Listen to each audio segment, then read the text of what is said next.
Olá pessoal, tudo bem? Hoje nós vamos falar sobre superfície de comandos, comandos do avião e dispositivos hipersustentadores. Todas as manobras do avião são feitas em torno de um ou dois dos eixos imaginários do avião. Eles são o eixo longitudinal, do nariz à cauda do avião, o eixo lateral, de uma ponta à outra da asa, e o eixo vertical, na direção do centro da Terra. Eles encontram no centro de gravidade. Pode-se dizer que o avião sempre se move em torno do seu CG, ou seja, do seu centro de gravidade, independente do eixo envolvido.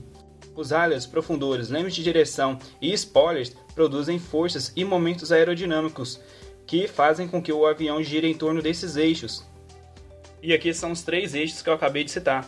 Tem o eixo longitudinal, que através desse eixo longitudinal realiza o avião um movimento de rolamento. Tem o eixo vertical, que realiza o movimento chamado de guinada. E tem o eixo lateral, que realiza o movimento chamado de arfagem, também chamado de tangagem. Então, o eixo lateral ele realiza um movimento chamado de arfagem ou tangagem. Bom, pessoal, e daqui para frente eu vou falar sobre cada um desses três eixos, começando com o eixo longitudinal. Quando o piloto desloca o manche para a esquerda para uma curva para este lado, por exemplo, o aileron da asa direita abaixa e o da asa esquerda sobe. O ângulo de ataque da asa direita é aumentado e diminuído da asa esquerda. Logo, a asa direita produzirá mais sustentação, o que fará com que o avião role para a esquerda. No entanto, ao mesmo tempo em que esta asa direita teve aumentada sua sustentação, o mesmo ocorrerá com seu arrasto. Assim, a operação do aileron provoca um rolamento, um giro em torno do seu eixo longitudinal, e também uma guinada, um giro em torno do seu eixo vertical, no sentido contrário à curva. Esta é chamada de guinada adversa. Bom, pessoal, eu quero que fique bem claro para vocês como é que funciona o eixo longitudinal e também a guinada adversa. Então, nesse exemplo que foi citado aí, tem a imagem abaixo representando ele. O aileron da asa esquerda está aumentado e o da asa direita está diminuído. E vocês têm que saber que o avião sempre vai virar do lado que o aileron está aumentado. Então, nesse caso aí, ele vai virar pelo lado da esquerda, não pelo lado da direita. E como ocorre essa guinada adversa pelo aileron da asa esquerda? Bom, vocês têm que entender que o aileron da asa direita, como ele está abaixado, isso vai fazer com que ele produza mais sustentação.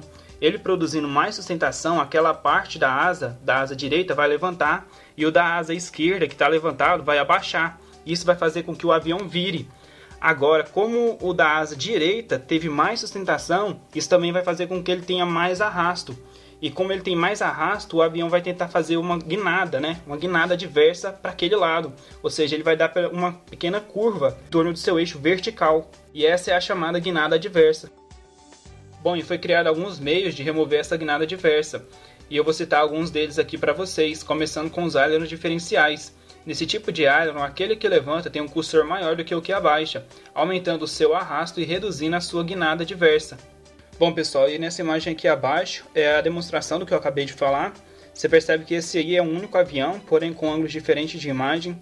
Nessa primeira imagem ele mostra a sustentação através da letra L, e nessa segunda imagem ele mostra o arrasto através da letra D. Nessa primeira imagem você percebe que a sustentação da asa esquerda é maior do que a sustentação da asa direita. Você também pode olhar através do aileron. O aileron da asa direita está levantado e o da asa esquerda está abaixado. Isso significa que ele vai girar pelo lado da direita. Mas como que funciona os ailerons diferenciais? Bom, esse aileron que está levantado, ele tem um cursor maior do que o que está abaixado. Isso faz com que a sustentação desse lado, do lado da asa direita aqui, tenha mais arrasto do que o da asa esquerda. Isso é mostrado na outra figura. Você percebe que aqui ele tem um arrasto maior do que aqui. Isso faz com que reduz a guinada adversa, tudo bem? Também tem os ailerons tipo freeze, que reduz a guinada adversa. Esses tipos de aileron também aumentam o arrasto da asa que desce. Quando o aileron sobe para abaixar a asa, a sua ponta passa por baixo do intradorso da asa, aumentando o arrasto. Na outra asa, o aileron que abaixa não ultrapassa o extradorso da asa. Ou seja, de acordo com essa imagem aqui, você percebe que nessa segunda, o filete de ar ele passa e gera turbulência. Isso faz com que aumente o arrasto desta asa, desse aileron. E já o do outro não tem essa turbulência. Isso faz com que ocorra um balanceamento entre as asas e reduz a guinada adversa ou elimina ela por completo. E também outro meio de remover a guinada adversa é a interconexão dos ailerons e leme de direção.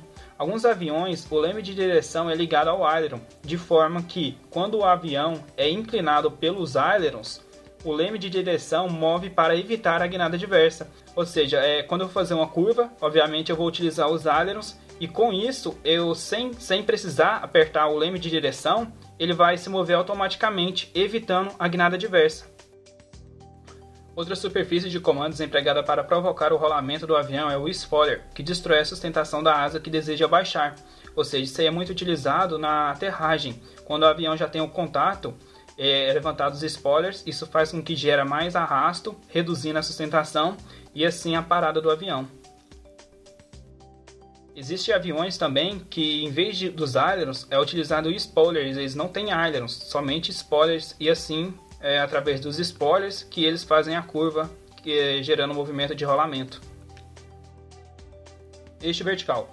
Quando o piloto aplica pressão nos pedais, o leme de direção é movimentado. Isso produz uma força aerodinâmica que roda o avião em torno do seu eixo vertical, que é o movimento de guinada. O leme de direção pode ser defletido para a direita ou para a esquerda, na direção dos pedais pressionados.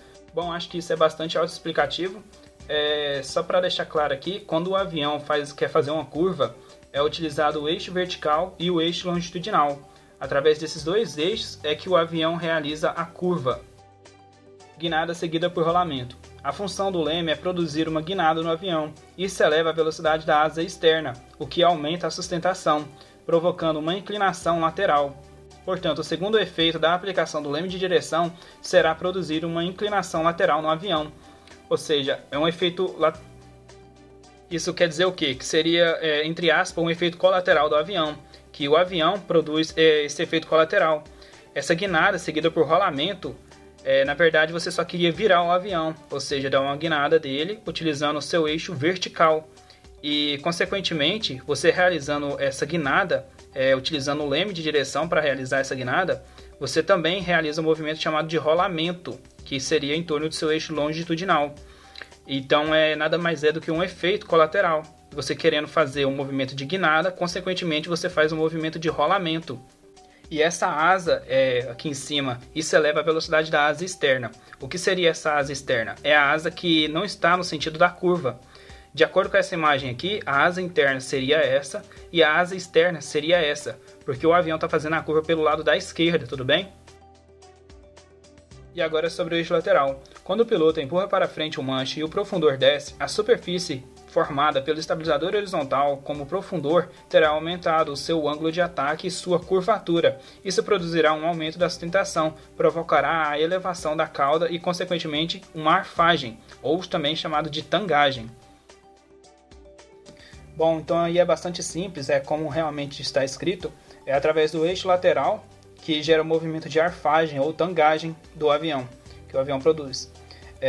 E para realizar esse movimento é através do profundor que ele sobe, abaixa e assim gerando um movimento de arfagem e tangagem em torno do seu eixo lateral.